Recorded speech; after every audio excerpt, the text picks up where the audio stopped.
Hello, welcome to this video, which is 5 questions that could lead you to the career change that you are looking for.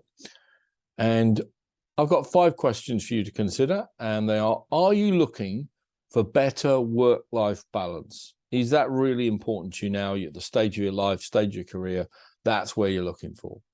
Second question I've got is, do you want a job that feels worthwhile, that you feel makes a difference and is making a wider contribution? The third question I got is, do you want a job where you are trusted and you have flexibility and a level of autonomy over what you do? The fourth question I've got is, are you someone that is warm and sociable and likes chatting with people? So I'm just going to elaborate on what I mean by that. I don't mean, are you a great public speaker and great at talking to people? I don't mean, are you the kind of person go on and on and on and be that person that bores people to death? Instead, what I mean is, are you the kind of person that when you're out walking your dog, ends up chatting to the other dog walkers quite happily, or you happily chat with people in a bus or on a train or in a queue? You just like chatting with people. You're a good conversationalist, essentially. Are you that kind of person? Because if you've got these 4 qualities or these 4 aspirations and you are genuinely open to something different, you may have something that will really suit you really, really well. Because the job that I'm going to talk to you about is one where what someone said to us is true of so many of us, is I'd never thought of doing something like this before, but now I realize the best job that I've ever had. That's what somebody said. And it's not necessarily what you would expect. And we're confident enough that we say, I'm going to tell you about the job and why I think you should think about it. But we're actually saying, come along and see someone doing it. Come along and watch someone for a couple of hours. How many jobs say that, right? Come along, see for yourself, decide for yourself. We're asking you to maybe suspend a little bit of judgment and come along and see what it's really like. See whether it actually lives up to what I've said. This is the job we're talking about. It is charity fundraising, face-to-face charity fundraising, asking people to give small, regular donations, typically of £4 or £5 a month, for as long as they can, as long as they want to. There's no catch. It's genuinely a no-catch product. We don't use manipulative techniques at all. We find people that are almost waiting to be asked and give them the ability to do it. There's no contract. You're not locked in. You can cancel at any time. The amount doesn't go up. We don't ask for more money. We don't sell the data. That's how it works. Basically, there's no hidden catch. There's nothing like that. It's just relatively cheap and easy to do, and then people will do it for a long time. And it makes a much bigger difference than you could possibly, I would imagine. Now, we know that at school, when people are asked as kids, what would they like to be when they grow up? They will typically say a ballerina or an astronaut, or, you know, they want to be a nurse, or they want to be a footballer, or whatever it is, they want to be a train driver, it used to be. And we know nobody is saying charity fundraiser, okay? None of us did either, right? But the people we have working for us come from all kinds of backgrounds. And so we are really open to people who've got the basic qualities that we're looking for and are open to something new. So people we have working for us include people who've been teachers and nurses, people who've been postal workers, ex-military people, quite a lot of people from financial services or some sort of customer services role. We have got people from sales, and they're often people who really love the idea of doing something that's more ethical than anything they've ever done before. But a lot of our people, it's about their life, actually. It's about the fact they may be at that point in life where their children are grown up and left home, or maybe they've got some caring responsibilities, or they want better work-life balance. The average age of our workforce is actually 58, and it's majority women. And we find the very best people typically are women over 50 and often in their 60s. So if you're in that category and you think this sounds good, we really encourage your application. This could be something you'd be really great at, and you'd certainly be really warmly welcomed and appreciated. So if you're looking for better work-life balance, this is a really good job to consider. Lots of people get alienated with work, particularly as they get older in life. But, you know, whether that's the commute, or it's, you know, the soulless work environment, or having to take work home with you, or work late, or endless meetings, or toxic bosses, or you know, onerous inspections, whatever it is. Lots of people get to a point they go, I don't want to do this forever. I'm looking for something, you know, gives me a bit more chance to do why I really go to work, you know, to have more time with my family, you know, with my kids, with my grandkids, you know, or to care, you know, for my partner, or to just spend more time with your pets or your friends, or you want to go to the bingo, get to that caravan at the weekend, get up on a mountainside and play a bit of golf, be able to go on those cruises, all of those kind of things that you want to have the chance to do. So we want a different mix of work and life balance.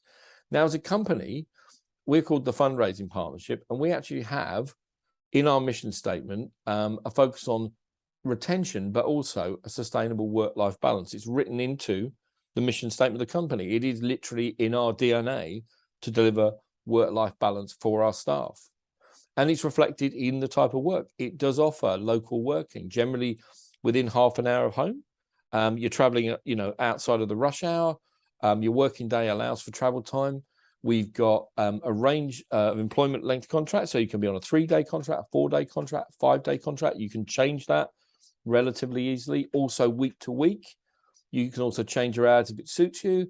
You can work your hours within a time period of 9 a.m. till 7 p.m. Monday to Friday and on Saturday. So you can move those around a bit from one week to the next so that you can get on with the rest of your life or deal with any emergencies. We're also a supportive employer. You know, you've seen we've got it in our mission statement, but we're sensitive to family and health issues, including mental health, bereavement, the menopause, all of those kinds of things that people will go through when you have an older workforce. In terms of earnings, we don't want to exaggerate what the earning potential is or mislead anybody. We'll be very clear all the way through about how it works. It's an employed role. You do get average earnings, holiday pay and pension and those kinds of things. It's made up of a basic pay, but there's also commission, and there's also a travel allowance, and there's also a quality bonus as well. How much you can earn will depend on your ability and effort. We have got people that earn more than £50,000 a year. I wouldn't want you to come in thinking that that's particularly likely to be the case. More typical is people will be earning something that's equivalent to 30, 35, maybe 40,000 a year as a full-time amount. But of course, most of our people are actually a part-time. So that's the kind of money you can earn. And we wouldn't want you to come in with an exaggerated idea or an absolute desperate need to earn towards the top end of that. But it gives you an idea of what you can earn. Talked about trust. Now, in this job, obviously, you're out there working on your own most of the time. We're a company that is dedicated to excellence. It's one of our core company values. It's why we've achieved ISO 9001 standard, which is a global standard for management quality, within 3 months of setting up.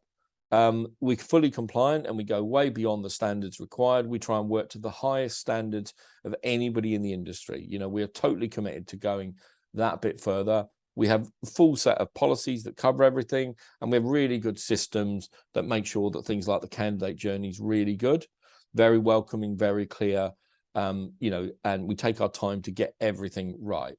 We also have really good training. It's mainly delivered by home study. So someone said to us, it's great, I don't have to go away to a hotel and meet loads of strangers and leave my pets or my family behind. I can sit on my sofa and do it in my dressing gown. So you basically get a week to work your way through it. It's very comprehensive, goes through everything. It's very clear. There are little tests as well to help you remember things, and it's all done on video by home study. And then we do really good in-field training and support as well over the first few days and the first few weeks. And we try and get out to people pretty regularly, but mostly you're out there on your own, right? So, you know, one of the really important things is we're in constant contact by phone, not beating you up about your sales, but being supportive, encouraging, being someone to listen to. So as someone said, one of our staff said, you may be working on your own, but you never feel like you're alone, which is really, really important. So there's support, but you've got some autonomy. You're trusted. We get good people. We teach you the standards, and then we trust you to follow through on them. So what we believe in is get great people, which means knowing what you're looking for, give you great tools and great support, and that's what will get great results. And that's very much our ethos. We operate with a high level of trust. Now, if you're looking for a job that feels worthwhile, you can't really beat this. You know, what we're doing is raising funds that is literally to do with life and death. We work on behalf of adult hospices like the Kirkwood in West Yorkshire, the 6 Sue Ryder hospices, which are the Duchess of Kent in Reading, Lackhampton Court in Gloucestershire, St John's in Bedfordshire and Thorpe Hall in Peterborough, and then the 2 in Yorkshire, Wheatfields and Manorlands. And those provide end-of-life care and support to families going through the end-of-life period. couldn't be more important. And the service is provided for free to people. These charities are almost entirely reliant on funds that are raised. Typically, they're 80 or 90% of the money they need to run the charity will come from fundraising, and under 10 or maybe as much as 20% will come from government. So they absolutely need fundraising support. We also work for 3 children's hospices: Derrien House in Lancashire, Clare House on Merseyside, and Forget Me Not in West Yorkshire. And they're providing that same service, but for the families and the children who've got life limiting conditions or life-ending conditions. Obviously, a very sad situation. These are really tough times for people to deal with, and the care and support is outstanding and makes all the difference in the world. We also work with 2 national campaigns: Children with Cancer UK, which funds research that is about increasing the survivability for children who've got cancer. It's had conspicuous success over the last 30 years. And we also work on behalf of Sue Ryder on their national campaign, which is about expanding their national bereavement support service. So these are fantastic causes that rely on fundraising to be able to provide the care. We raise millions each year for these charities, and for most of them, it's their biggest or their second biggest fundraising income source each year. During lockdown, it was an absolute lifeline because the money kept coming in from the lottery and from regular giving, even when the shops were closed and the events were cancelled. And it's only face-to-face contact that delivers the volume, the quantity of the supporters and the quality of supporters. It gives those supporters a really good introduction with care, the right kind of people doing it for the right reasons, and that delivers the long-term return for the charity. So a typical fundraiser working for us will raise, depending on how many hours they do and how many supporters they sign up, but they will each year raise £250,000 to £750,000 from their work for the charity. That's to say the people they've recruited over a long period are going to contribute that kind of sum. So you go to work, you earn your money, but you've raised hundreds of thousands of pounds for these charities from your work. So incredibly worthwhile. And it's absolutely imperative we raise funds because, as we say to people, we can only provide the care to people for free because people care for us. We need supporters. We have to go out and find them. So these fantastic nursing staff and other staff that work in hospices and children's hospices and these amazing facilities, life-changing care for people getting neurological support and so on, this only happens because we go out and raise funds for the charity. So it's absolutely imperative. So you can't do something much more worthwhile than raise funds for charities that support people through the toughest periods in their life, do it to an outstanding standard, and they do it for free. And they can do that because of fundraising, and we are a big part of that fundraising. So obviously you've got some concerns, and I'm going to try and address them. But again, to repeat, we ask you to come out and see for yourself, but I will talk through about them.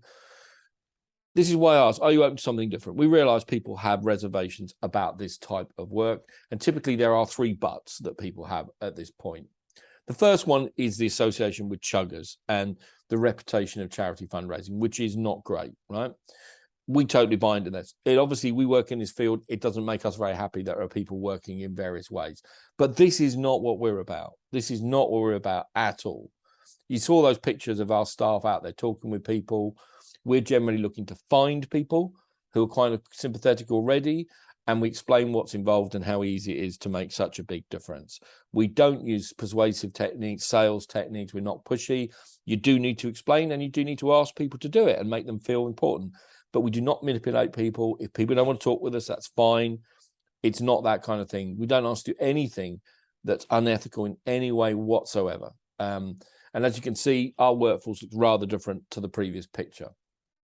Sales, negative associations with sales, of course, and particularly salesmen, kind of pushy, manipulative, sleazy types. That's not what we're doing. That's not what we're about. Those aren't the methods we use. We do have people who come to work from sales and they use those methods, and it doesn't work, right? It only works if you act with integrity and honesty and openness. That's what gets reliable long-term supporters. It doesn't even work, right? As well as being unethical. But this is not what we're looking for. And if you don't think I'm like that, that's fine. That's not going to be a problem, because we're talking about having conversations with people, being able to build a bit of rapport, and then being able to explain what it is we're doing and finding people that are really keen to do it and, are really delighted to do it. We're looking for people who are professionals not those professionals specifically, but the kind of people that enjoy doing a job right for the sake of it, that take pride in their work, take responsibility for delivering excellence. We'll teach you what that is, and then we want you to trust you to be able to do that. You also need to be someone that enjoys talking with people, actually enjoys the idea of doing a job where you go and chat with people and you talk with people and you're interacting with people. And of course, you need to have a level of resilience to deal with the fact that a lot of people aren't going to say yes. This is the feedback we get from our supporters about our fundraisers, and this is what they describe them as: friendly, polite, pleasant, nice, lovely. That's what we get all the time. We also get people saying, I didn't feel there was no pressure put on me, they were not too pushy. Very revealing about what people think charity fundraising is going to be like, but what it isn't like, done our way by our people. They'll often describe the fundraiser as a really nice gentleman or a lovely lady, which gives you an idea of the level of respect and politeness and courtesy that's involved in the way that we do it. So now I'm going to deal with what I think was the elephant in the room. This is one of the commonest fears that people have, that we all have before we do it, and literally frightens people. And I just want to reassure you, this doesn't happen, but we're asking you to come and see for yourself, right? And you'll see that it's true. And the fear is that people will be rude to you, that it will feel intrusive, they won't like you knocking on your door, that you'll have to deal with aggression. This is not the case. Totally understand why people would think that. It absolutely isn't the case. We wouldn't send our staff out to work if they were at risk of aggressive or distressing behavior. The odd person is rude once in a blue moon, of course, but it's really rare. It actually restores your faith in human nature when you go and talk to people, but it's about how you do it. If you think about it, if someone knocks on your door and it's someone like Annie, who pictured here, and they act the way that she does and the way I've described here and the way we'll train you to do, then of course you wouldn't be rude to that person either. So sometimes people don't want to do it, but they're not rude. You sound genuine, you're not too pushy, you respect the fact people might not have time to talk with you there and then, you're not desperate either, you're open and honest, you can clearly talk about the charity with some authenticity, and you don't mind being asked questions. You're not trying to play any kind of game. It's a very honest approach that we use, and people react accordingly. And most people are really, really nice. You know, a lot of our fundraisers get given gifts and things by people whose door they're not, they offer you a cup of tea. It's really different to what people fear it might be, but it's about how you do it and the type of person that you are. Now, of course, not everybody's going to want to talk with you, right? That's inherent to the job. Some people don't do this sort of thing at the door, or they're not totally sure about you, or they just don't want to support us at this particular time. And that's absolutely fine. We always respect that. We aren't trying to make anybody talk with us. We're not going to give someone a lecture, right, who doesn't want to do it. And we're not going to try and make anybody become a supporter. We often say, we don't want you to do this unless you're entirely happy. But every day there's enough people that are happy to talk with you and enough people that want to do it for you to raise funds for the charity and earn a living. But critical thing is, I'm telling you, come and see for yourself. Come and follow around one of our fundraisers for a couple of hours, see the reaction we get, see how lots of people aren't in and lots of people say no quickly, but every couple of hours you will get a sale or two and sign up some supporters, and everybody's really nice. But you'll also see the way that we do it, that it isn't pushy sales, you know, and hopefully you'll look at it and go, I could do that with the right training and support. I'd like to do that, and I could do that. And always remember, nearly all the people we've got are in this situation of, I've never thought of doing this, but now I'm doing it. I really, really like it. It's the best job that I've ever had. So I hope what I've been able to say is it is a really good job for better work-life balance, and it is tremendously worthwhile. You would be trusted in the job, and you'll have a level of autonomy and flexibility. And if you are someone that's warm and sociable and likes to talk to people, you'll not only enjoy it, you'll be successful. The key question is, are you open to something different and you're prepared to give it some consideration? Are you prepared to come out, see what it's like, meet with some of our team? You look at this, you think, that's the kind of team I could be in. We'd love to have you on board. We're very open about who we take on. And we are devoted to changing the face of face-to-face fundraising. And we'd love you to consider coming and joining our team to help us achieve that and raise lots of money for great causes. Thank you.